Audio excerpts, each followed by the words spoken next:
Gracias por continuar con nosotros y le doy la bienvenida en el estudio de CIPSE Noticias más temprano al neurólogo Jorge Salazar para hablar de cómo afecta el tabaco al cerebro. Muy buenos días, doctor. Gracias por acompañarnos. Muy buenos días, Nancy. Gracias por la invitación a ti, a todo el equipo de CIPSE Noticias y a la gente allá en casa. Doctor, vamos a comenzar con este tema tan importante y que desgraciadamente afecta a una gran cantidad de la población. ¿Cómo afecta? ¿Cuáles son estos efectos específicos que hacen daño a nuestro cerebro cuando fumamos? Sí, cuando se consume tabaco, ¿verdad? Que hay muchas formas de consumirlo. El tabaco inhalado a través de cigarrillos, es decir, el tabaquismo, que es esta adicción o este hábito asociado al consumo de tabaco cuando la gente fuma, pues obviamente tiene un montón de perjuicios pues, para nuestra salud a corto y a largo plazo, ¿no? Es bien sabido que aproximadamente 1 gramo de nicotina contiene cada cigarrillo y que esto de alguna manera produce una serie de cambios a nivel del sistema nervioso central. Y esto es en virtud de que en 8 segundos vamos a tener el efecto de la nicotina sobre nuestro cerebro. O sea, el tabaquismo o la adicción por el consumo de tabaco es, vamos a decir, lo que va a producir daño a nuestro organismo, no solamente por el consumo de nicotina, que es la que va a generar la adicción, sino también puede producir problemas a nivel de la cavidad oral, ¿verdad? Puede producir problemas a nivel pulmonar, aumentar el riesgo de cáncer. Son muchos los beneficios que se han documentado cuando la gente deja de fumar, ¿no?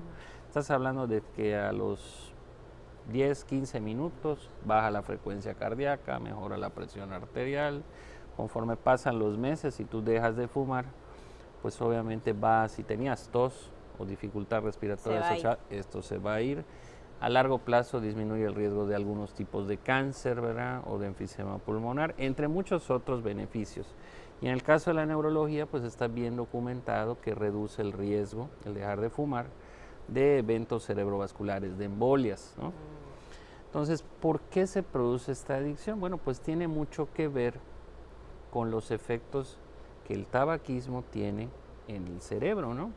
Resulta que esta nicotina, que es una sustancia, es una de las múltiples sustancias que tienen los cigarrillos o los puros, va a estimular ciertas áreas del sistema nervioso central que están localizados en la corteza y en el tallo cerebral, que es la parte más baja del cerebro. Ahí hay unos receptores para un neurotransmisor. Las neuronas hay que recordar que se comunican entre sí a través de señales químicas que se llaman neurotransmisores. Estas sustancias o estos neurotransmisores trabajan a base de receptores, ¿sí? Se van a estimular estos receptores, que son proteínas que se encuentran en la superficie de las neuronas, y esto produce una serie de cambios químicos y eléctricos y hace que estas neuronas se activen o inactiven de manera selectiva.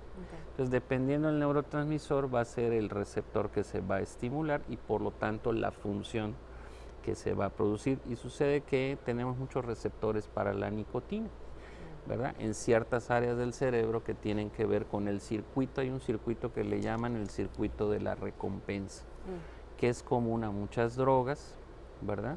Y que va a mejorar no solo la capacidad de concentración, de atención a ciertas dosis, puede incrementar el sueño, y en casos muy severos, cuando tenemos un problema de adicción, pues este circuito se refuerza, aumenta el número de receptores, y cuando la droga o esta sustancia estimulante no está presente, se producen un montón de síntomas por supresión. Por eso puede costar mucho trabajo pues dejar de fumar, porque nuestro cerebro va a ir cambiando. En la medida en que nosotros vamos fumando en mayor cantidad, se van generando más receptores nicotínicos, ¿verdad? ¿Y qué sucede? Que, por ejemplo, muchas veces cuando se acuesta, esto lo pueden ver fácilmente, ¿no? Cuando se acuesta a dormir un paciente que tiene un problema de tabaquismo, ¿verdad? Cuando le da el primer toque o cuando fuma en las primeras horas de la mañana, va a notar una mejoría inmediata.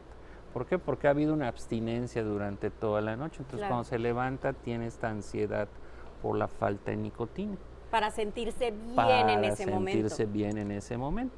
Ahora, esto pues es totalmente reversible. Si usted suspende el hábito tabáquico, esta formación de estos receptores nicotínicos o que trabajan con la nicotina pues se va a ir reduciendo a lo largo de los meses, hasta prácticamente pues quedar completamente normales conforme pasa el tiempo, ¿no?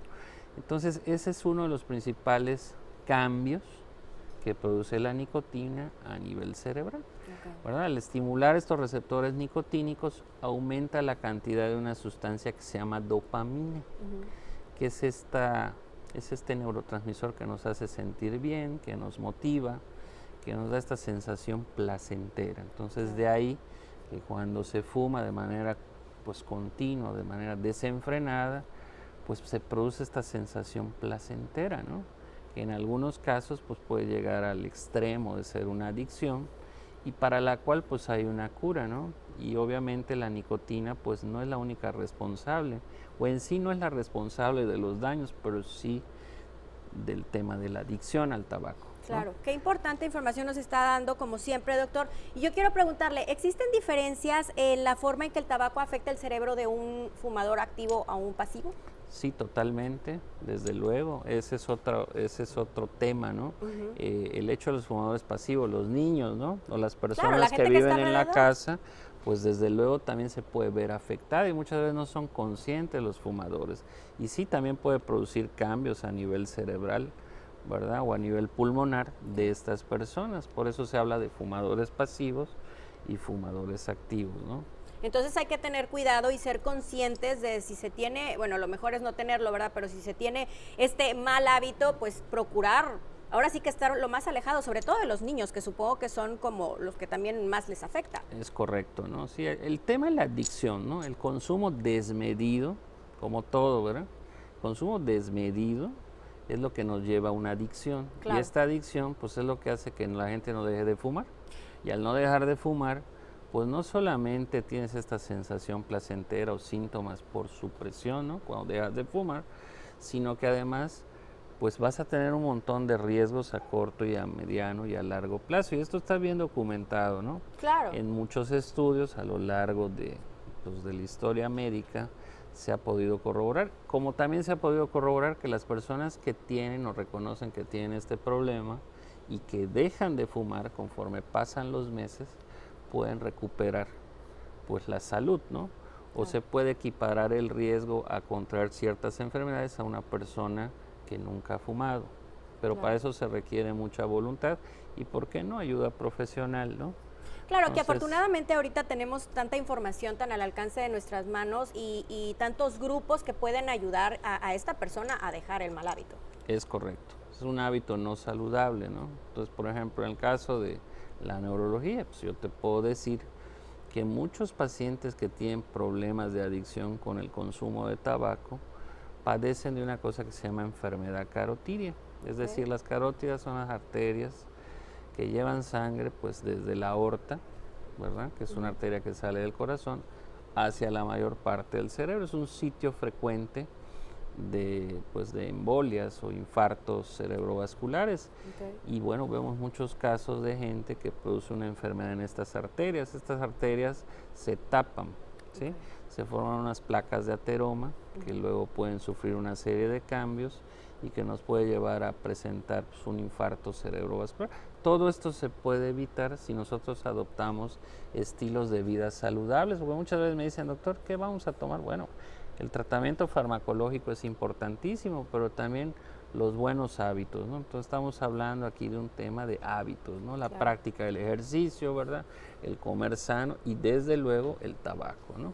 Ahora sí que es un todo. Es un todo. O por ejemplo en los pacientes con diabetes que tienen neuropatía diabética, que es una enfermedad en la que van a haber hormigueos o dolores en las extremidades, producto de una diabetes pues muchas veces no bien controlada.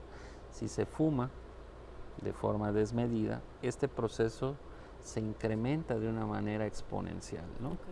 Entonces puede llevar a que el paciente pues esté con dolor todo el tiempo o esté consumiendo una gran cantidad de fármacos para controlar o mitigar este dolor. Entonces todo eso se puede evitar.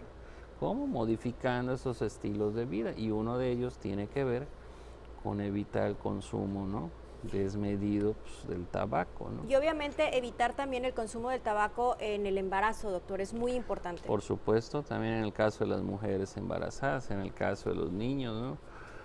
comentábamos hace un rato, ¿no? Son muchos los riesgos que se tienen y que se puede evitar, ¿no? Es increíble, ¿no? La OMS habla de cerca de 8 millones de muertes, ¿no? Al año a nivel mundial, pero relacionadas pues, con el consumo, ¿no? Incluso hay estudios un poco controversiales, ¿no? Se dice que, por ejemplo, la nicotina que contiene el tabaco produce una serie de cambios químicos a nivel de una enzima que se llama la enzima monoaminoxidasa. Entonces eso hace que se libere dopamina y hace que el paciente pues tenga esta sensación placentera. Fíjate qué interesante, hay algunos estudios que hablan de que en pacientes en riesgo de padecer enfermedad de Parkinson pudiera incluso reducir, por increíble que parezca, ¿verdad?, la aparición de esta enfermedad. Entonces, sin satanizar a ningún producto, ¿verdad?, ni a ninguna sustancia, ¿verdad?, tenemos esta ambivalencia, tenemos los efectos positivos y negativos de la nicotina, pero en términos generales, el problema no es la nicotina, el problema somos nosotros, ¿no? Tiene que ver mucho con el tema de la adicción, ¿no? El no practicar ejercicio, el sobrepeso. Adquirir buenos hábitos, doctor, no hay más. Ya se nos terminó el tiempo, qué ganas de seguir platicando con usted. Claro. ¿Dónde lo puede encontrar la gente, doctor? Claro que sí, nos ubicamos en el Centro Médico Pensiones, allá en el consultorio 101, ahí estamos para servirles. Con mucho gusto. Muchísimas gracias, doctor, y nos vemos la próxima semana, si Dios quiere. Gracias, y nosotros nos vamos al otro lado del estudio porque Gretel Mack tiene más información. Adelante.